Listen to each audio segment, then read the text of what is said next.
Good evening, everyone, and welcome to Science Pub, where we get the opportunity to spend time with some of the greatest minds at Oregon State University. This evening is special, as those minds come from not only our faculty, but students as well. My name is Nathan Moses. I'm the Assistant Director of University Events and Community Engagement at OSU-Cascades in beautiful Bend, Oregon. Tonight, we have the privilege of hearing from representatives from OSU's Prototype Development Lab. But first, let's get to some announcements. And the last one up for tonight is our final Science Pub for the season. It's going to take place on Monday, June 7th. Join OSU Cascades Associate Professor of Biology Matt Orr for Your Inner Ecosystem, How to Assist Your Gut Microbes for Better Health. This is going to be at 6 p.m. on this channel, or find your RSVP links through your OSU event emails. For tonight, those of you that are joining us for the first time, we will be doing all audience feedback and our trivia quiz with Mentimeter. So you're going to kick off with the presentation. We're going to kick off with the trivia. You're going to go to www.menti.com. You can either download the app on your mobile device or pull up another browser window and just go to www.menti.com or take a QR code photo right there on the screen. We're going to use event code 20847980 tonight. This is going to be how we do our trivia to kick off the presentation this evening, and then do question and answer both during the presentation and during our panel presentation at the end. So I'll go ahead and give everybody some time to get that loaded up before we get going. So without further ado, we'll give them a couple minutes there, production team. And again, you're going to use 20847980. And we'll go ahead and get started with the quiz. All right, will everybody kind of get joined in here as we usually do? And the quicker you answer, more points you get. PDL client has won multiple CES awards for production initiated at the PDL. Is this true or false?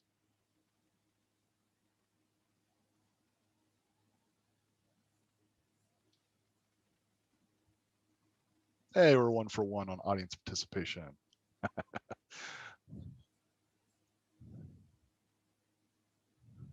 Laura DiCarlo was actually the recipient of that. 3 different awards. I think we'll talk about her tonight.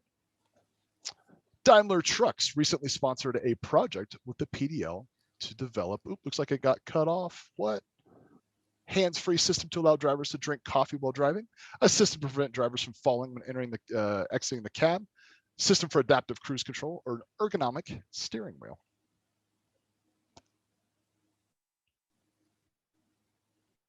I think people have been reading the web page. Looks like we got 2 correct responses.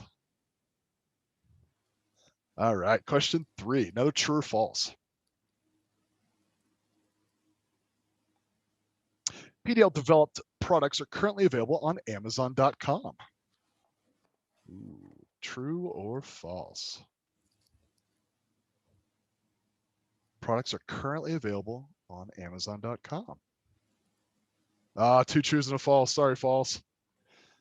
This is true. The P-Ball, a potty training toy for boys developed for a Portland entrepreneur, is currently available on Amazon. Little fun fact for you. Next question. An entrepreneur from New York City recently sponsored a project with the PDL to create what? A machine to make a bagel, cut it, and spread cream cheese on it, an app for COVID contract tracing, a fishing lure, a 3D printer that makes cheesecake. I want the 3D printer that makes cheesecake.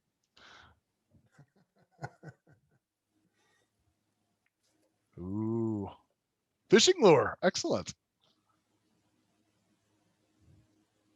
And our final question of the night.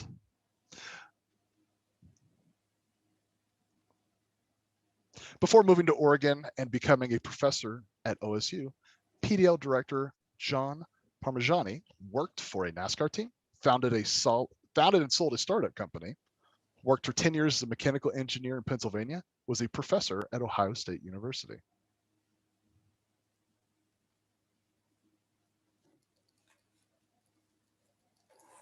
Worked as a mechanical engineer. Well, excellent. Well, thanks for participating, everybody, per usual. And our leaderboard tonight looks like Frosty destroyed the competition. Nice job, Frosty. All right. Well, thanks everybody for participating. For our presentation tonight, it's funny, that last question, I'm going to be very aware of why that was a false based on when I read John's intro here. But without further ado, I'm going to get right to the heart and the stars of our show. So first up is John Parmigiani, a lifelong mechanical engineering lover. He earned his BS and MS degrees in mechanical engineering from Pennsylvania State University and his PhD in mechanical engineering at the University of Michigan. So I'm guessing he is not a Buckeye fan, definitely keeping it in the Big Ten Conference. That's pretty cool. He's a super handyman when it comes to property repair projects and is a licensed professional engineer in Oregon, Pennsylvania, and Washington.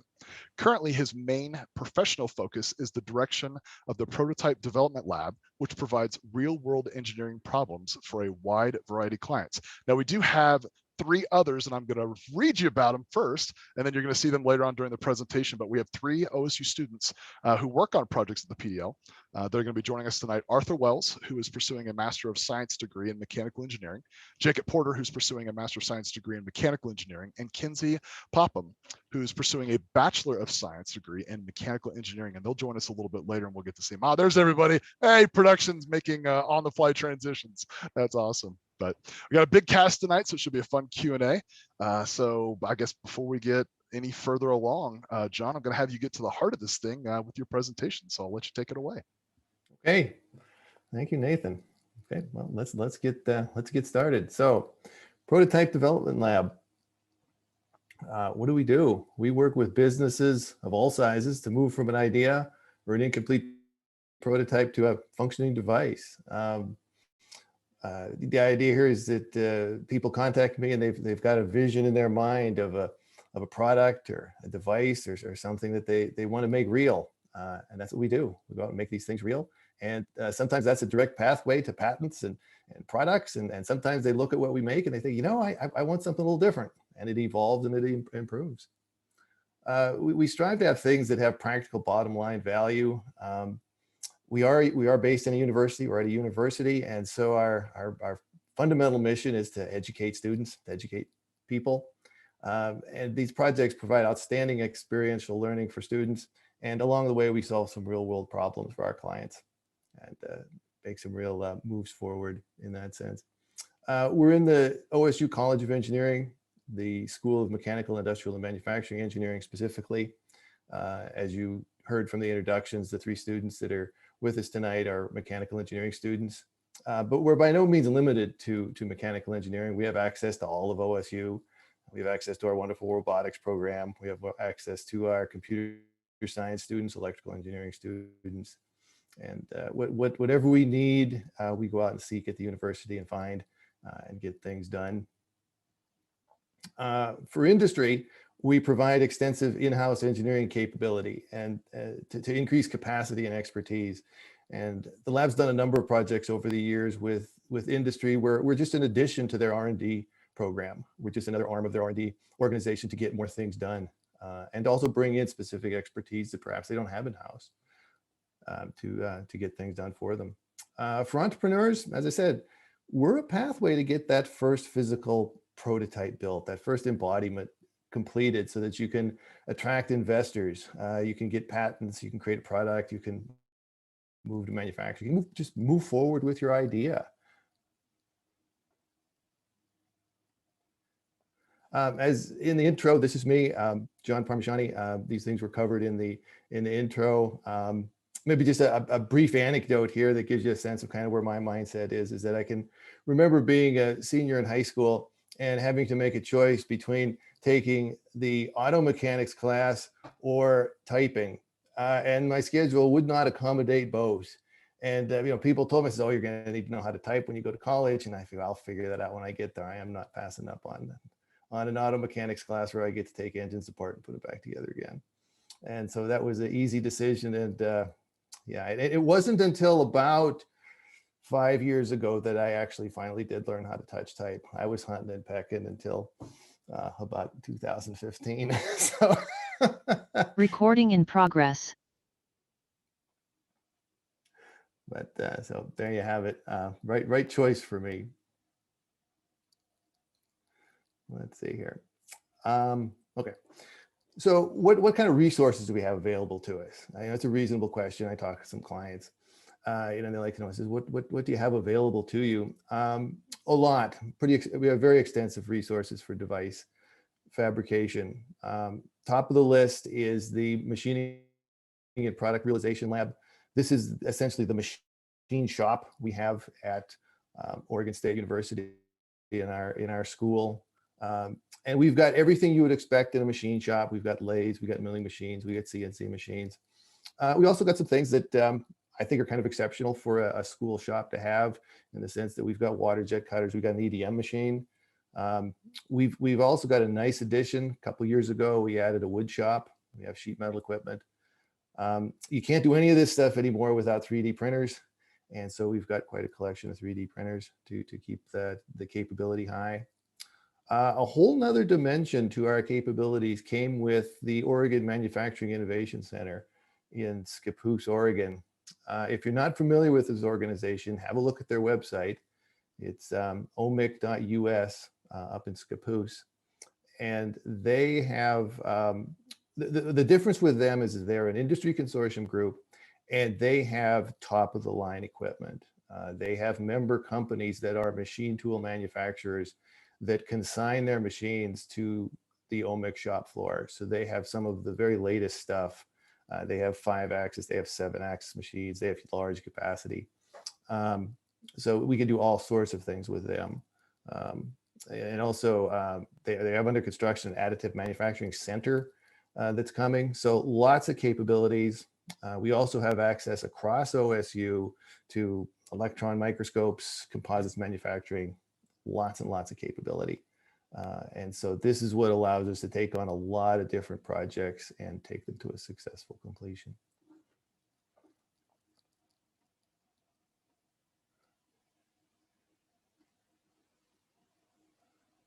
Okay. So you've got a sense then, you've got a sense of what our capabilities are. And so a fair question or a fair item to talk about is how are we different? You know, what's kind of our advantage, our competitive advantage, or how are we distinctive?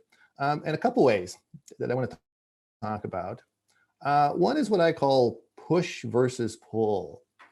A lot of industry, or a lot of university research, really kind of typical university research in engineering, was what I'm calling a push approach. And this is where a professor would take their expertise in a specific area, and they would write proposals for what they could do specifically on a project. And then they push this out to typically federal funding agencies and say, well, here's something I could do. Will you give me money to do this? And certainly that is very successful for many people. The PDL has a distinctively different approach that I call a pull approach. And what do? We largely do things that we are asked to do by clients. And so it's, to me, it's the essence of mechanical engineering. And that is that you build machines, you build devices, you write software if necessary, whatever the task is at hand. But you do this in response to a need that's presented to you. Can you rise to the challenge, and can you meet this need that's presented to you? Can you build something, create something to meet this list of requirements? And so to me, that's a distinctive difference in just how we operate. This flows into our innovation source. The next item with the PDL approach is that in traditional research, oftentimes it's the professors and the students that are the innovators. Right? They get a block of funding, they get a supported project, again, typically from some federal government agency, and then they innovate and create.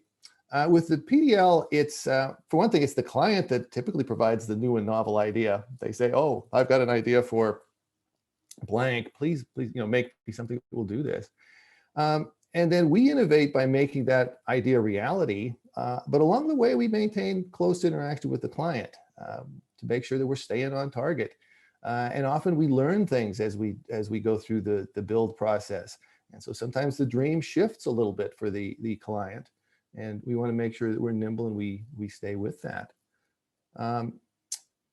terms of deliverables, another distinction is that in traditional university research, the deliverable is a publication in an academic journal. And I think the goal is that in a good journal, right, in a top journal.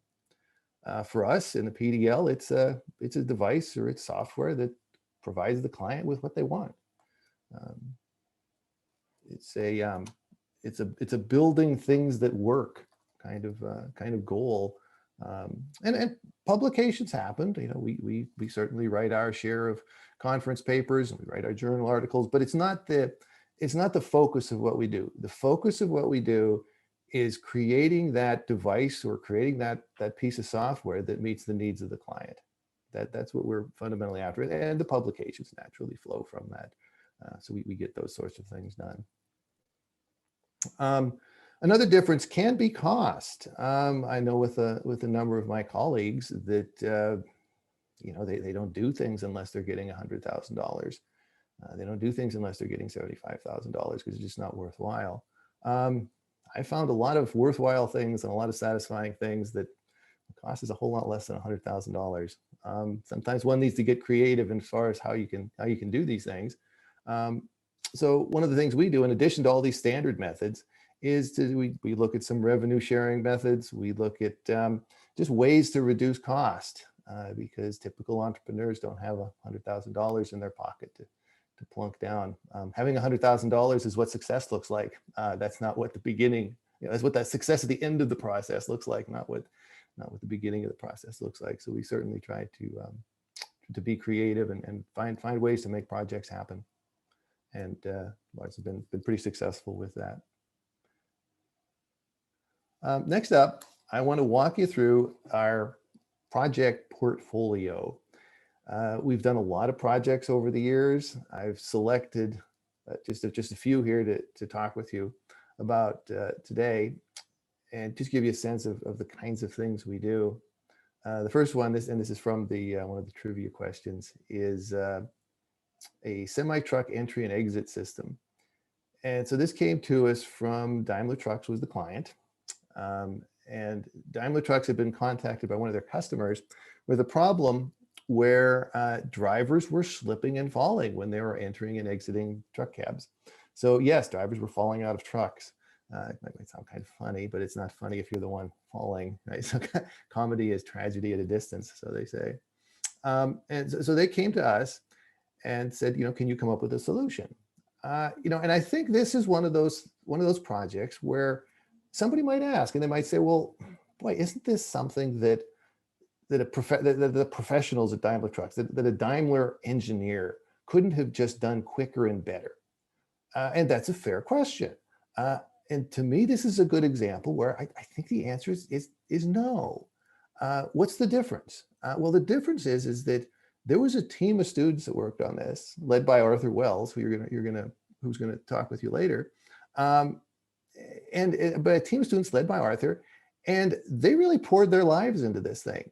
They did all kinds of research. They surveyed drivers. They did ergonomic studies. They did finite element analysis. You know, they did repeated prototypes. They interacted with a trucking fleet manager, talked with drivers, and just did so much due diligence that my claim is that I think this was the best way to run this project to get the best outcome. I don't think if you'd have had one of the professional staff engineers at Daimler, they just couldn't have afforded to put that much time into it. And so the result that we got, and you could read about what happened on the slide here, is that the students led by Arthur came up with a great solution. And we're in the process of getting this thing out there in the field. And this has got the potential to show up on a lot of trucks. You know, we've been contacted by the original customer that brought this to Daimler's attention, is very interested. And I've also been contacted by, just for an example, is you know, Anheuser-Busch here in Oregon contacted me and said, hey, this is something that happens. That's a problem for us. And so we'd like to get this done. So I think it's a great example of a project that really checked all the boxes. We produced a useful deliverable for a client. If you dig down in the text on the slide there, you'll see we even got some papers out of this thing. So interesting project, example of something we did with a genuine big company, Daimler Trucks. Next one, I purposely put this one second because this one has gotten tremendous amounts of attention, as you might guess from the topic. Everybody gets a smile on their face with this one, and I've had tremendous fun talking about this with various people over the years. But this is absolutely a case. This is the other end of the spectrum, right? The last one was Daimler Trucks, big company, comes to the PDL with an idea. This one is an individual. This is Laura Haddock from Bend, who had an idea for a product, and she says, can you make this? Can you make this for me? And just other end of the spectrum, you might wonder, it's like, how do you run this thing at a university? The key with this thing was that, and this is in the approach there, is that Laura Haddock presented me with a list of 54 technical requirements. And so this very quickly became a mechanical engineering project to build a device to her list of requirements. And whether this really met the intended goal of providing what the target audience wanted is something that it was for her to decide. But I built to her list of technical requirements. It was something we could benchtop test the prototypes. And so it ended up being a very well-posed mechanical engineering project that really was nothing but good experience for me personally and for the PDL. It's a good project. Got a couple of CES Innovation Awards, and continues to be a good partner for the PDL. We help each other. This became the company Laura DiCarlo Incorporated. You can look at their website. If you type in Laura DiCarlo and my last name, you will get lots of hits on Google about all sorts of different things that happened with this one. Next up, design and fabrication of a prototype therapeutic device. So this was another example of coming from an entrepreneur. Chris Causey was a therapist up in Tacoma, Washington. I think he since moved on to Arizona, but he was up in Tacoma when we ran this project. And this was an idea for doing a method of therapy for individuals suffering from anxiety disorders. A particular example would be PTSD, post-traumatic stress disorder. And there wasn't a good modern, and I'll use modern version of this, where you really were making use of Bluetooth technology and smartphones and all this technology that's available now. And so Chris came in and said, can you build this? And we got some students involved. You'll see Dakota Pellegrino was involved in this, and Nicole LaRue, Matt Sessions, David Foyle, and we got him a functioning prototype and gave him a connection to a mass manufacturer so that he could get his product to market. So another great experience for the client, and also a great learning experience. We pulled in Matt Sessions is a computer science student, and it gave him an opportunity to do some cross-disciplinary work and to work with client. This was a great example also of the student working directly with the client.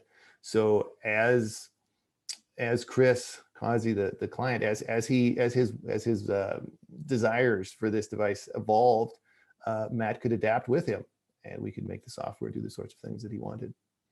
So both sides of this, great educational opportunity for the students, and great value and great kind of product creation for the client.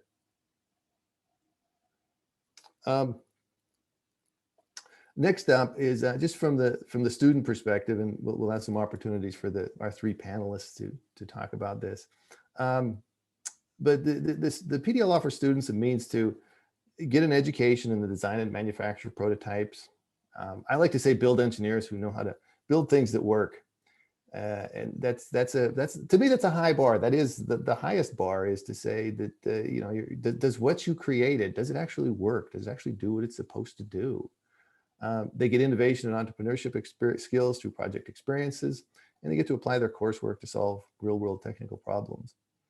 As I said, work in the PDL differs from traditional university research because our focus is on creating prototypes for clients, not on publishing papers. The papers come, but that's not our main goal. Our main goal is building these devices, and train students to be better practicing engineers. I think too often in engineering universities, that particularly at the graduate level, we're really working to prepare students to be professors. And you know, not all students want to be professors, and so we need to direct, you know, to serve this population of students that are really looking to go out there and be practicing engineers, and give them, both at the undergraduate level and at the particularly at the graduate level, just that extra training that makes them a better practicing engineer than they would have been otherwise. And that's really on the educational side, that's what the PDL is all about. On the client side, we're about things that I talked about with giving them the deliverable they want, but on the education side, we're looking to you know, turn them into better practicing engineers than they would have been. So for the PDL student, they're part of a real world project associated with a PDL client wanting a quality deliverable. And I, for some of the students, this is the first time that they've actually got to be an engineer, in the sense that somebody's asking you to make something for them, and they know what they want, or at least they think they do at the beginning. And can you make this happen for them? PDL students also, I really look to encourage, empower, and enable them to grow in maturity. We do a lot of projects in the PDL, and I certainly can't do all of them myself. And I really look to give this ownership to students. If you want someone to perform at a high level, give them ownership. Make them feel that this is theirs. And when that feeling of success comes, that it's because of what they did. And then, of course, I'm there to guide and advise, to make sure things stay on the right tracks and keeps them pointed in the right direction. So that's my take on the student perspective. And I'll just, at this point, maybe I'll just pause for a moment and turn it over to the three students that are with me, is with Kinsey and Arthur and Jacob. Is there anything you'd like to add as far as the PDL student perspective? I can offer some comments. I think a lot of what you're discussing here really is the true experience that we experience. So you talked about empowering and allowing us to take ownership of our projects. And what I found is that's entirely true. We kind of get connected with a client or a customer, and throughout the life of the project, we're typically meeting with both you and that customer. And when things start going wrong, we take ownership of that. It's a really interesting dynamic, but I find it very rewarding.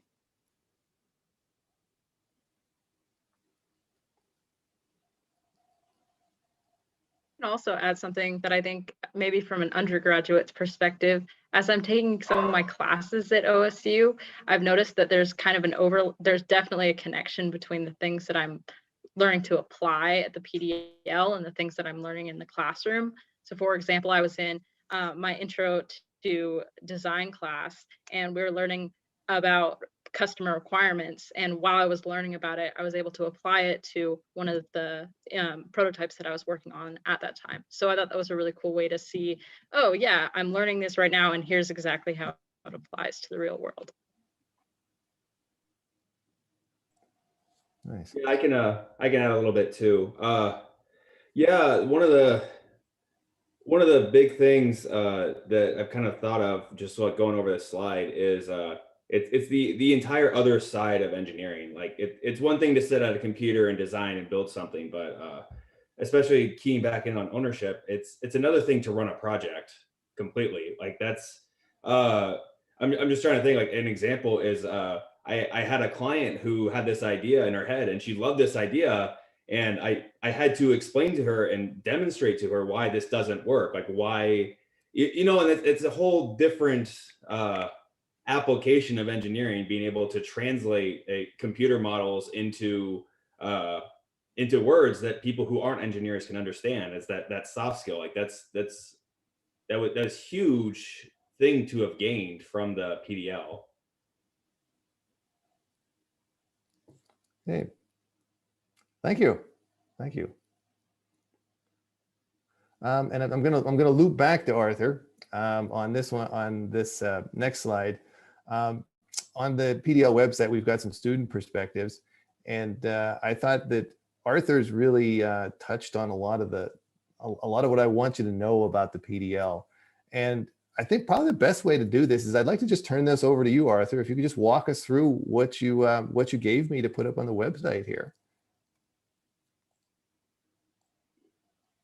Yeah, absolutely. So, I'll start by reading what I wrote.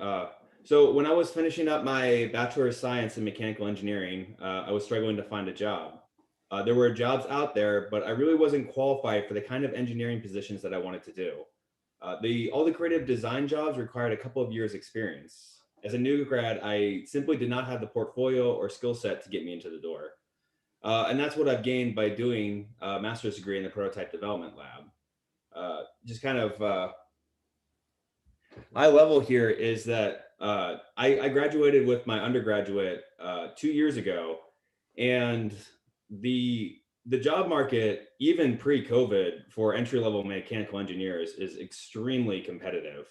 Uh, Basically, a lot of people a lot of new graduates find themselves having to take intermediate positions until they can be a full-time engineer. And I really didn't want to do that. And that's kind of how I ended up in the PDL, is because uh, by being here, by having that opportunity to build a resume, to build a portfolio, to develop a skill set, to be able to answer interview questions with stories about, oh, this is an engineering problem I solved by using scripting, or this is a time that I had a project not work out and had to recover from that. Like uh, these real experiences that really pushes you past that entry level just out of college engineer to a competent, practicing, very employable engineer with a very solid skill set.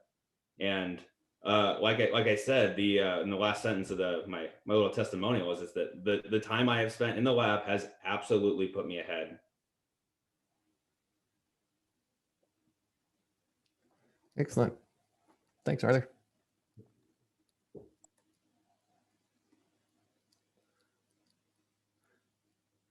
No, on the client side, what do? We create devices and software through access to varied and considerable expertise of OSU faculty. We go out and we get the expertise we need. OSU is a wonderful university with expertise in all sorts of areas and disciplines, and we can tap into whatever we need. So if we would get a project, if we have a project where we need expertise in horticulture, we can reach out to faculty and students there to do that. So tremendous opportunities to bring in expertise as needed. We've got the enthusiasm and creativity of the OSU students. Oh my goodness, it's just wonderful to be associated with these students. Through my manufacturing experience, I've spent some time working in mature industries back in Pennsylvania, and to compare that with working with these wonderful young people, it's just night and day. It's the optimism, the energy, the enthusiasm. It's great to get a piece of that. And all of the equipment, as we talked about earlier, at OSU and affiliated organizations. Clients, we have the entrepreneurs, we've got existing companies. We also have other researchers at the university. We've done a couple of great projects with other researchers at the university to really bring out the applied side of mechanical engineering. As I said, we offer some different contracting, IP management, payment methods. We do delve into the complicated world of intellectual property and ownership and licensing and royalty payments. And I'm quite well versed on how this works at the university, and am confident I can find something that works for a variety of clients, for different clients. It can be complicated, it can be confusing, but I have gotten some special arrangements with the university because of the applied nature of what we do. They've enabled me to do some things that are different and are very effective.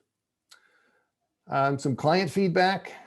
This is one that came from, and this is also from one of the trivia questions. This came from Richard Levy in New York City. So we are coast to coast with the PDL. We've got clients in New York City. We got a client in Florida, got a client in North Carolina. And this was simple project, right? It was making a fishing lure. But what it gave Jonathan, the student, an opportunity to interact with a client, to kind of understand what's that like to just build something to a client's specifications. You know, he stayed with this. You're not done until the client is happy. On Richard's side, he had a vision in his head for a device that he wanted to take to trade shows and he wanted to take to company owners, and now he has that. And so now he can take this dream as far as it'll go and then move on to his next dream, which he is doing. He wants to do another project with us. Let me see, I'm losing track of my slides here. Okay, next one is with Stephanie. She's a amazing entrepreneur in Portland. Stephanie has educated herself on how to create patents.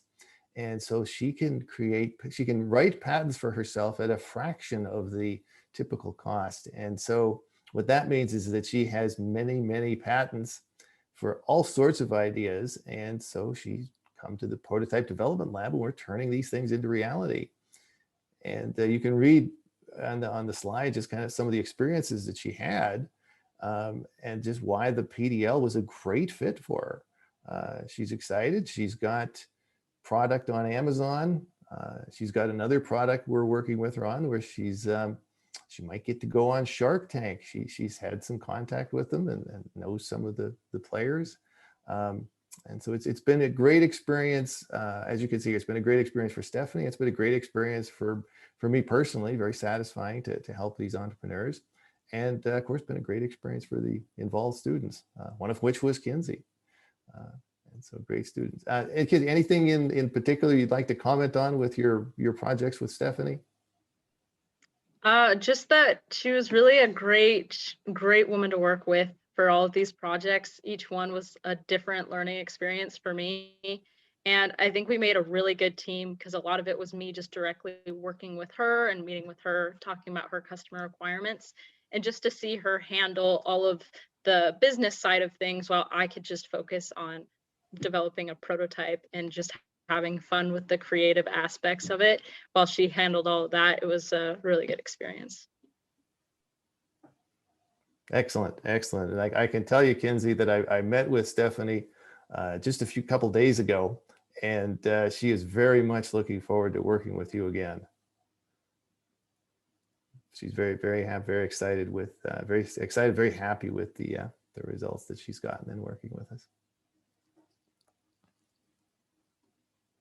And last thing last part of my presentation is just how do you move forward? What can next steps be if this is something that you'd like to get involved in or just have a discussion? Best thing to do is to just contact me directly. I continue to be very interested, very engaged, very intrigued, just very excited really as far as just what's that next email going to be or what's that next voicemail going to be, because sometimes they have turned out to be just fantastic things that I would not have expected. So yes, if you've got something, please do reach out.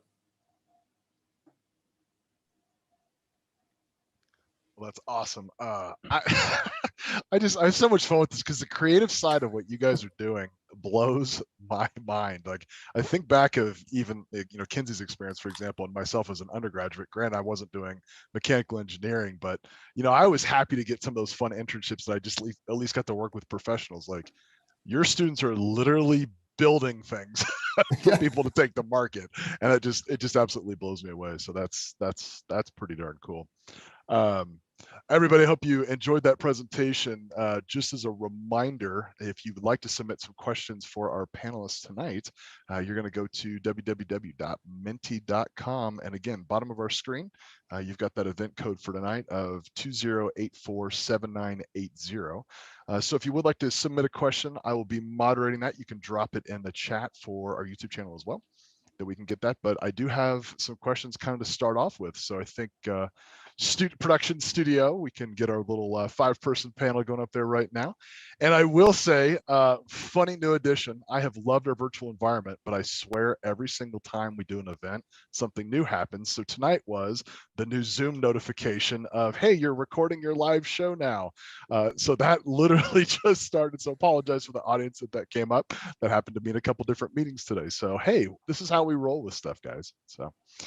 All right, so questions to start with. I've got a couple to begin.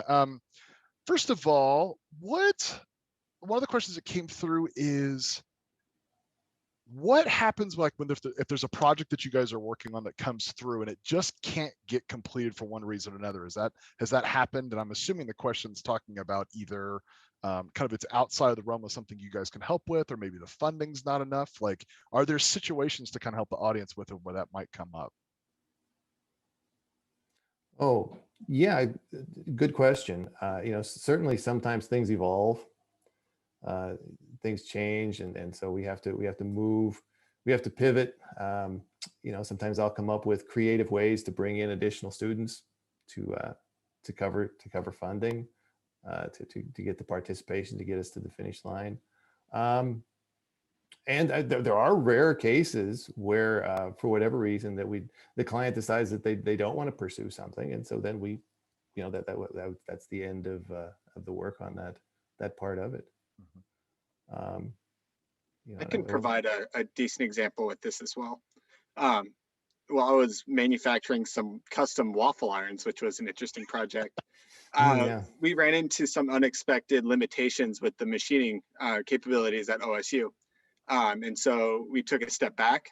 We redesigned the final product to still meet the customer's needs, but reduce the overall manufacturing cost, and then outsourced it to a company that was able to provide the necessary machining. So we had to kind of hit a wall to step back and ultimately devise a better product.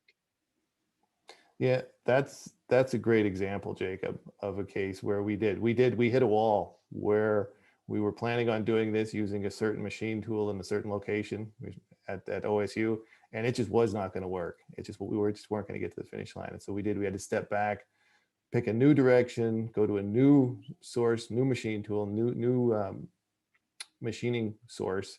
But in the end, the client looked at it and he says, "Oh my goodness," he says, "these are beautiful." I says, "These are so much better than what a similar product that I'd gotten previously." So the client ended up being very happy. But for us, it really was, wait, stop, let's take a step back. Okay, new direction, get to the finish line. And I'm sure from a learning perspective, I mean, that was fantastic for your team, because it's like, the reality is we can't be perfect at everything, and everything can't go our way the first time. So being able to navigate some of those challenges, I'm sure was an amazing opportunity for the team to kind of be able to take that step back, Jacob, like you were saying, reassess, and then use that for the next project too, and kind of some of that experience you went through. Absolutely. The number of things that I learned from that project are immense. Both hard skills. That was one of my first CNC machining projects, but also on the project management side, understanding when and where to say, okay, we need to reevaluate this, and when to start really thinking about the red flags coming up. Because there's most of the time a good way out. You just have to be realistic about it. Yeah, that's awesome. That's awesome. I think just a quick last thought on that one is that for me, it's always the bottom line is you've got to do right by the people. All right. And you can use different engineering methods, you can use different providers, different suppliers, but at the end of the day, you've got to make sure that you do right for the client. Awesome. Another question that came up. So, I think we've talked about just the diverse capability of what you guys are able to do. So maybe going a little bit more specifically, how many, this is kind of a three-parter. How many students are sort of working in the lab at any given time? How many projects can you guys kind of collectively work on, or like in small groups, however you guys divvy that up? And then how do you determine, I guess, what students work on what projects? Like what's kind of what's the sausage making and that one behind the scenes? How does this all work? Because that's a really good question. I'm like, you have so many talented students. It's like, how do you figure this whole process out? Right. Well, maybe I'll make a few comments, and if the students have kind of a explanation. But a lot of times I'll just present projects. I'll say, here's a project. Do you want to do this to a particular student? And they can, they're certainly free to say yes or no. Maybe a good way to answer this is to just go back to the students and ask them, how did you come to work on the project you're working on? And why was it that this how was this something you wanted to step up and do? Because largely it always comes down to the student making a choice, right? Here's an opportunity presented to you. Do you want to pursue this? I'm not assigning people to things. And so maybe just turn it over to the student panelists and say, what was it about your project that made you want to do it? I think I can take one of those. When I first came into the lab, Dr. Parmigiani gave me one project that he thought I would be good at. It just as like an introduction. This was very new to me. I wasn't familiar with everything yet. And so he presented me the Shuck It project, which was with Stephanie Green. And basically, from what I understood about it, it was just take a piece of metal and roll it and like somehow seam it there. And I was like, I got this. I can do this. This is perfect. This is a good starter. And so I got into it and I was like, I'm ready. I'm going to do this. And first I had to make a CAD model. And that's where I learned that making sheet metal is really difficult. And it was a lot more work and it was really challenging. It was a super challenging project, but that was like just the amount of things that I learned while doing that project, from CAD modeling sheet metal to the different ways that you can spot weld and all sorts of things, and just working with the customer to try to see if we can get this it was a gardening tool basically to actually work. And so it was a little bit more difficult than just rolling a piece of sheet metal, but it was a good challenging thing to just get me in the gate and get me started.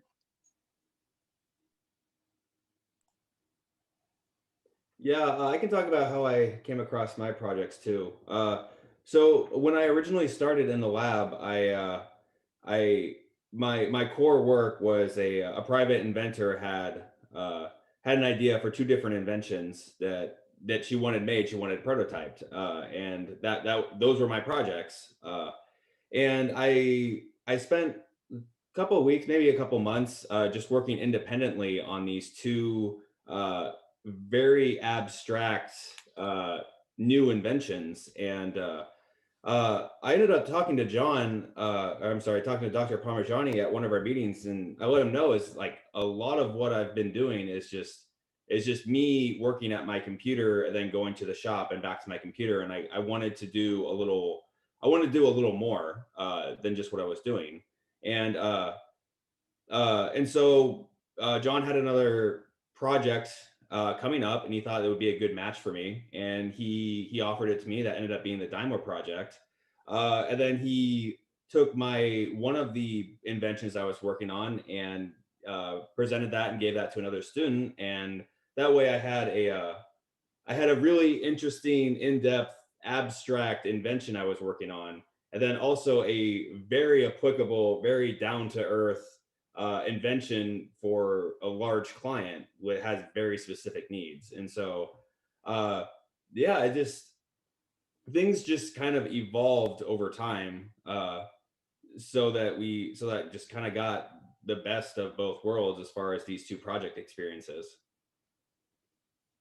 And to answer the first part of your questions, so us in the prototype development lab, all of us we usually have like one core project that we're working on. It could be what we're defending for our graduate work, for our graduate thesis, and then we'll also have other side projects coming in, and then that kind of gets distributed differently based on how demanding a project is, how many resources we have. Some of these projects really lead themselves to be a group of students working on something. And some of the projects are just very much like one individual student just working on this themselves. And so it's just kind of the nature of the prototype development lab, the huge variety of things that we do. You just gotta have to be flexible with how the projects end up getting distributed and what you end up doing. I think to add a few comments to what you were talking about, Arthur, one of my favorite things about the PDL is that while we typically own our own projects, no project is developed in a vacuum. Everybody in the PDL is, well, before COVID days, it was much easier to have quick brainstorming sessions in the lab. Some of the harder problems that I've solved in the PDL came from sitting there looking at CAD for hours, not getting it. And I turn to Arthur and I say, hey, I need to talk through this. Let's see if we can come up with the solution to this problem. And 15 minutes later, you get a brand new perspective and you got a solution that solves all of your problems. So it's really nice to be the owner of a project, but then knowing you have other students around you that can help. Well, and Jacob, I want to take that kind of as a bridge point, because what I'm also interested in is we and the science pubs, the number of times that cross-disciplinary work has come up, and I don't care what the academic pursuit is. The Marine Sciences or Marine Studies Initiative is one of them. I mean, they've got people from all academic backgrounds that help on projects. What have been some interesting, I guess, cross-discipline areas that you guys have worked with maybe some of the projects you've been working on? Yeah, I mean, do you guys have any examples of that? I have a perfect example of that. The project I'm currently working on is partnered with the Food Sciences Department. They had this innovative idea that they would use a molded pulp technology, which is how people form planter pots and egg cartons and things like that. It's very common in industry currently. And they had this innovative idea that they would make the same products out of apple pumice or recycled apple or food waste. And this would be a much more environmentally friendly solution to this packaging method. And so I went on to build them a prototype molded pulp machine. And I've been guiding a Capstone project to make a pulper, which produces the slurry that the machine uses. And through this experience, I've been able to partner largely with the graduate student in the Food Sciences Department to continue to test my machine and really refine it to meet their needs. And that's been a very new and an enlightening experience that the PDL has provided me. That's a great one. That's a great one. That's very interesting. What about Kinsey, Arthur?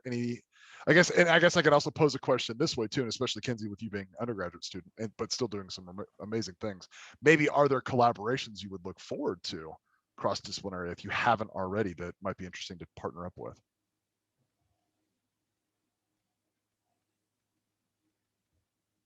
So none of my projects have been really outside the scope of the School of MIME. However, I have, as part of the Daimler project, I have been working with industrial engineers, which is also, it's a very different world, industrial engineering versus mechanical engineering.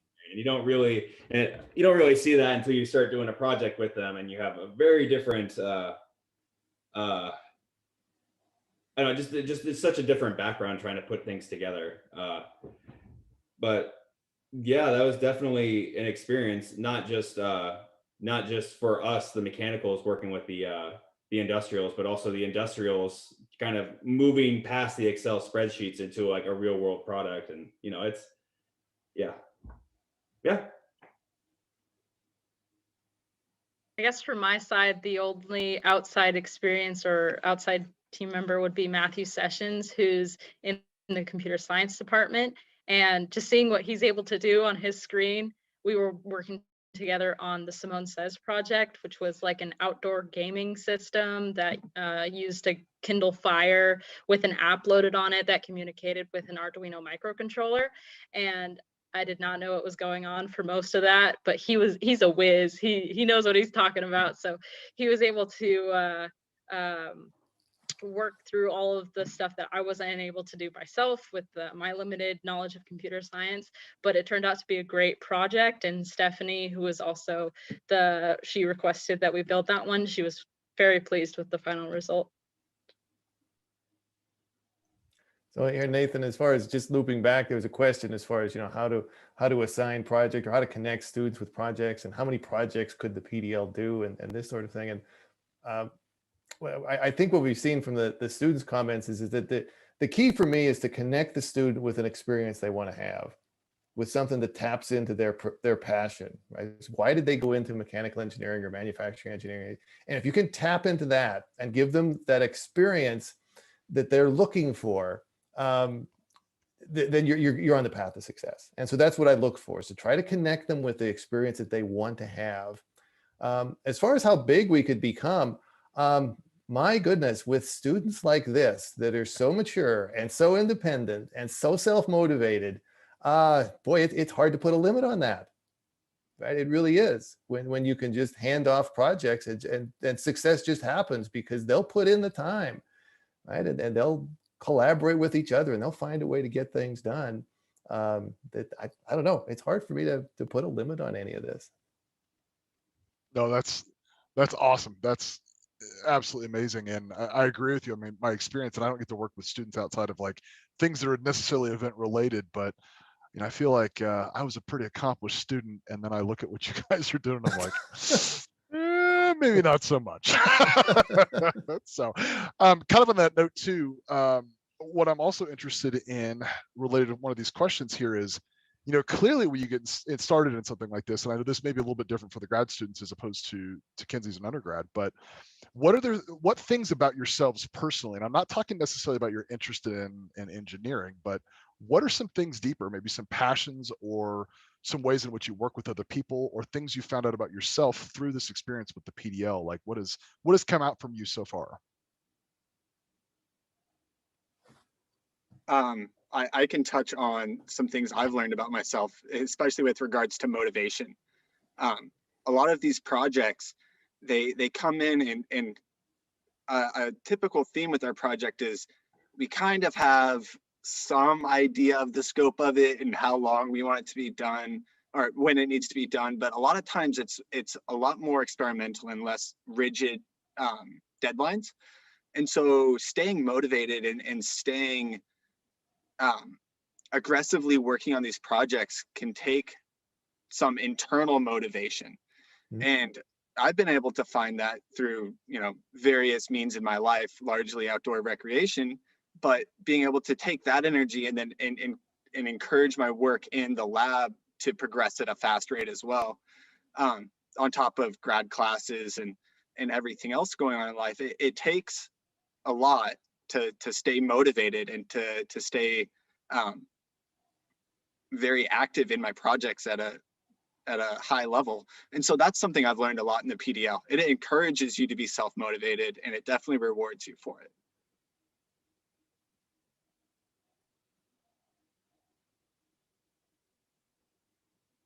No, that's a good one. And actually, so Kinsey, I'll kind of redirect because I know a little bit about you. Even as an undergrad, you were interested in project management, and that is the topic of your honors thesis. And I'm thinking to myself, what was I doing as an undergrad student, and did I even know what project management was? So I'm a little impressed with that. So maybe Kinsey, with that is how has your work on your thesis gone? And I know that that's one of the reasons you got involved with the PDL. Tell me a little bit about where you're at right now with that. You cut out on my end just for like a little bit there, but it sounds like basically I'll just talk a little bit about what my honors thesis and how that's going so far. Basically, yeah, so what I wanted to do, I didn't really want to focus on a particular project for my honors thesis. I know that's a route that a lot of different students do. They take a project that they're working on in their research and they'll just explore that and basically just summarize what they did for their project for their thesis. And I wanted, because the projects, I wanted to do as much as I possibly could while I was in my undergrad. And so I wanted to take all of my projects and see what was similar across all of them. And I found that because I was managing all of my projects, usually it was just me or like one other person, I got a really good sense of like, okay, here's how you make a Gantt chart, here's how you structure, design, prototype, manufacture, all and breaking it down. And then along the way, I was able to pair that with a lot of the research I was doing outside on critical chain and other areas, and just being able to combine that to kind of look back on how I'm improving over all of my projects and in project management, of course, and how people are able to overcome obstacles, how I can apply that to my own and just grow as an engineer. So that's how I'm applying project management to what I'm doing and just able to wrap all of my projects together into one honors thesis. Nice. No, that you gotta send it to me. I'm dead serious. I want to read it when you're done. I do. I nerd out on things like this. I was a bioinformatics person, so back in my days. So anything sciencey, I'm all over. So well, good luck on finishing that, and that's awesome. Another question that come up, and Arthur, I'll direct this one a little bit more towards you. I think one of the biggest differences is that there's so many different ways to get involved on campus, outside of campus, working with partners, whatever else.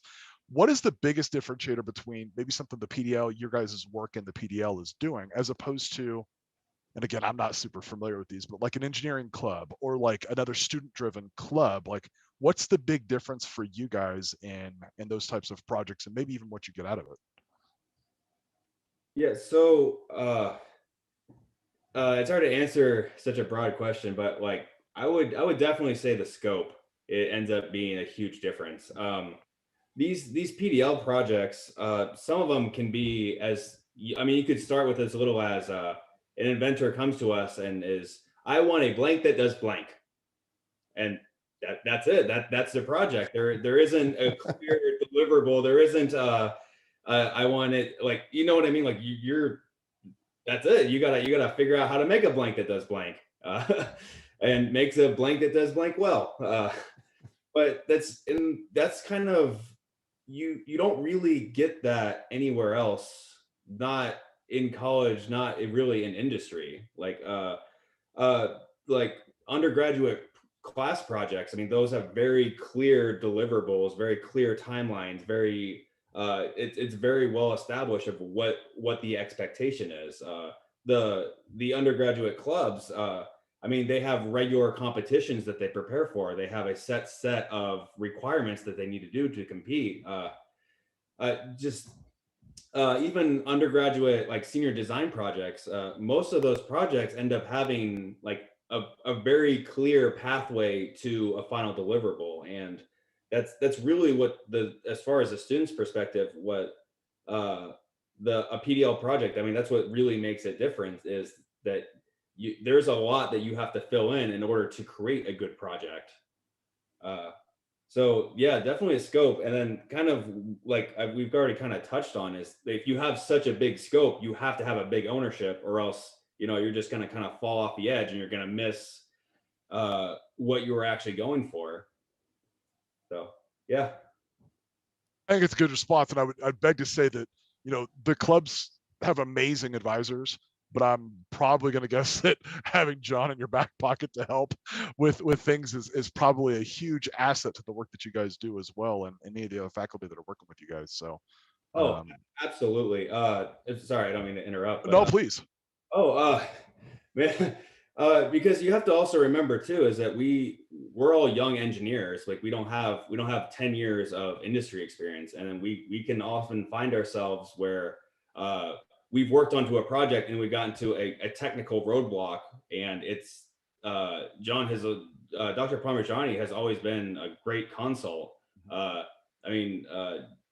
Dr. Parmigiani's been in industry for a decade. He's a licensed mechanical engineer. Like it's good to have, because we like to help each other, and we all end up being experts in our own areas, but you can end up being the blind leading the blind. So it's always good that we can check in with Dr. Parmigiani and kind of get that good higher level technical expertise, like a second set of eyes to look at it. Yeah, no, that's awesome. And John, any thoughts on that? Like, I think that kind of that advising role on your end as kind of I don't want to say like the special lead assistant to these projects, but how's that been for you with working with the different students and their passions? And I assume that that's a pretty big driving force for you to stay energized in the work that you do. Oh, absolutely. And for me, it's exactly where I want to be, because what the students do for me is that they enable me to be involved in so many more projects than I could be otherwise. Right? I mean, it's just so much of a multiplier. It's like, it's great to have a cool project, right? It's great to have 2 cool projects. I have like 15 cool projects, right? And it's not me doing them. And the fact that the students are involved makes it even more likely that they're going to be successful. And so it's just a wonderful position to be in, to be able to be involved with all of these, like I said, with 15 very interesting projects that are, and have a very capable staff, partner, person to work with. in each of them. So it's very satisfying work, and boy, I wouldn't trade my job for anything. It's wonderful. That's awesome. And again, I think that's part of the reason it's successful is you have amazing students and you've got your energy and your passion, your drive behind it. And I know that that's what other people see too. I mean, it's no coincidence why you guys are nationally sought after for different projects. I mean, that kind of comes with the territory and the work you guys have put in. One other question that came in too is actually a question about some of the facilities you guys use. So I'm assuming nobody just came into OSU with this huge fabrication background of creating these things, but Jacob, is there anything specifically that you thought is really cool about, I guess, the resources that you have in fabricating some of these projects, or like anything you want to kind of comment on that?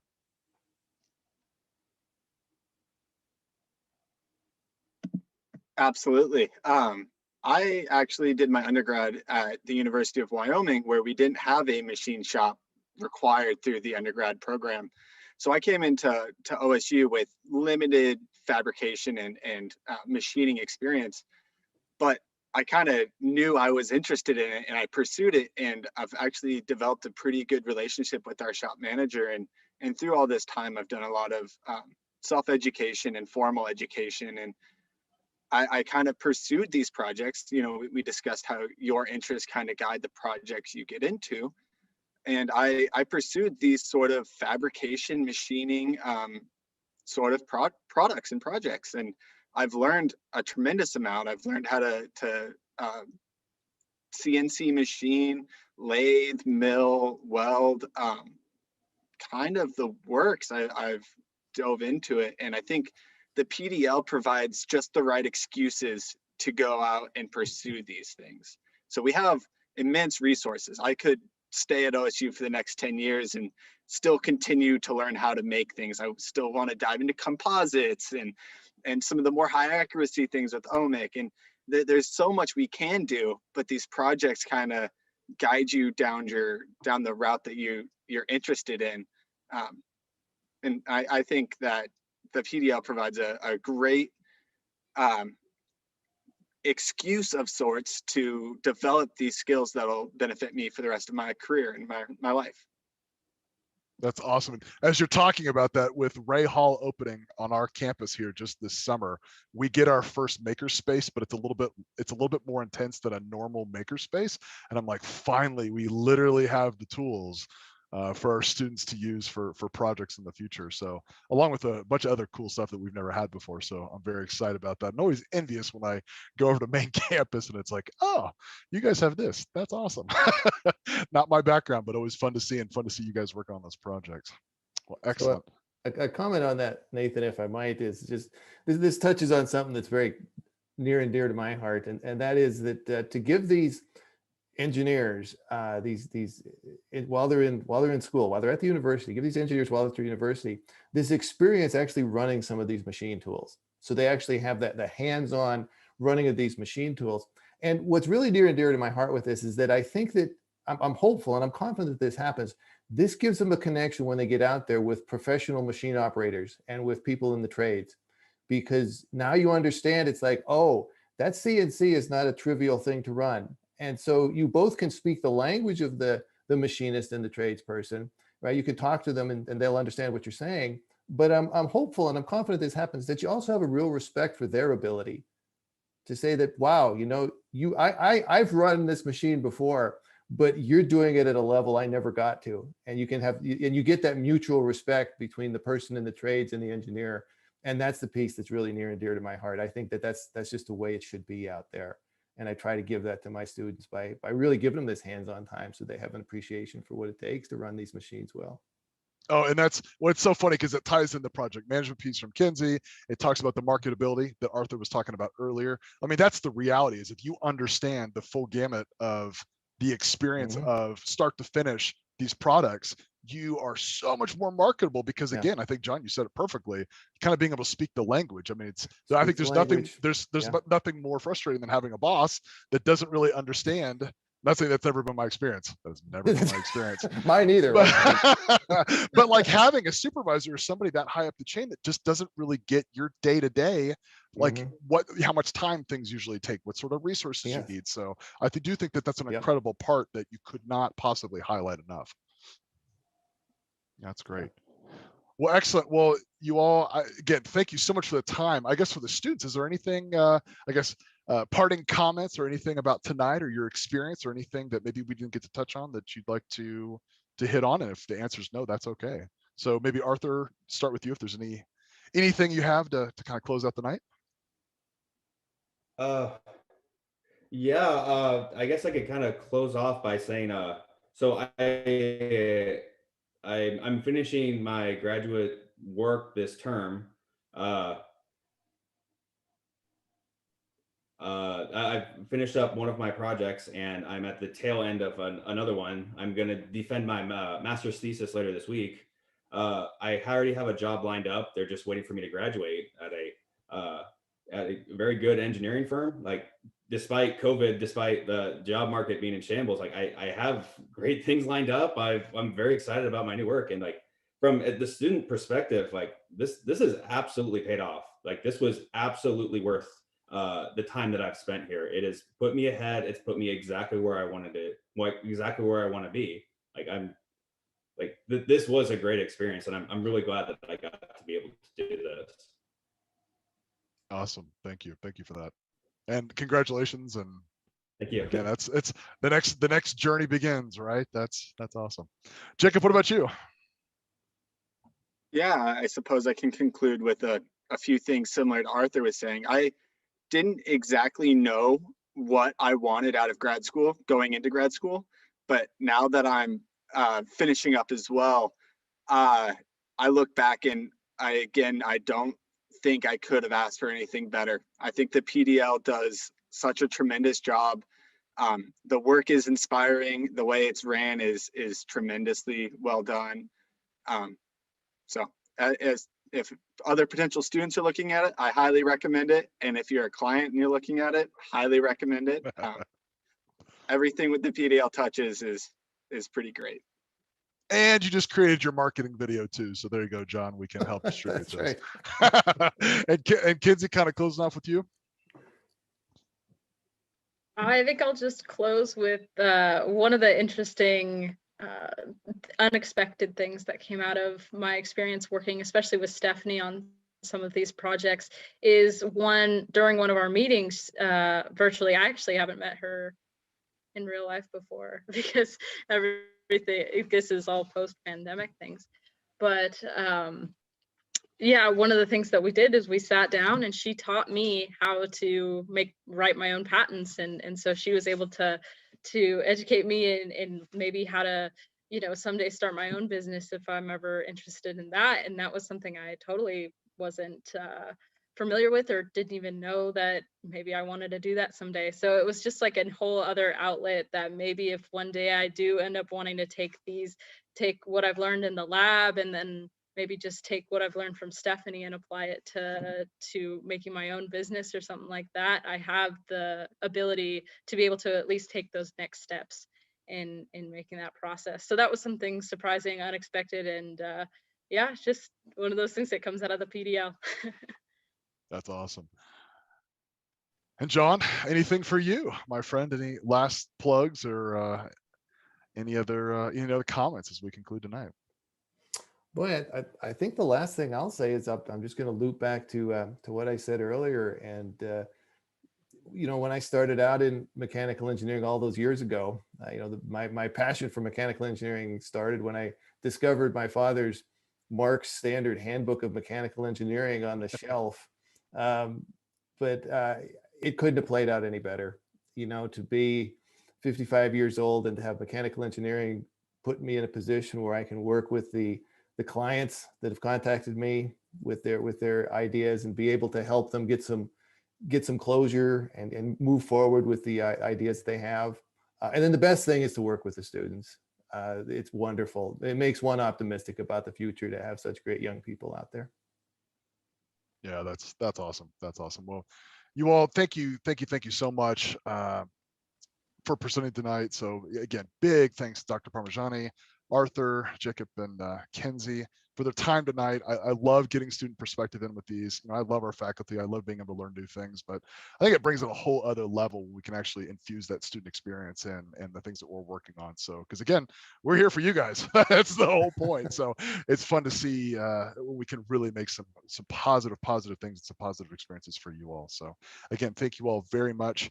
And just thank you so much for sharing an amazing aspect of what Oregon State University can provide for the community. As always, a very special shout out to our Connect Central Oregon team, who have been successfully utilizing their own career training and intern program for now over a year and helping us produce these events. So that's been something out of Bend that we've been really proud of, that we've used as a community resource. So it's kind of fun to be able to unite these two things tonight. So this concludes our Science Pub for Tuesday, May 25th, 2021. Tell a friend about your experiences tonight, share the link, and we'll see you next time out there. Thanks again, everybody. Have a good night. You too.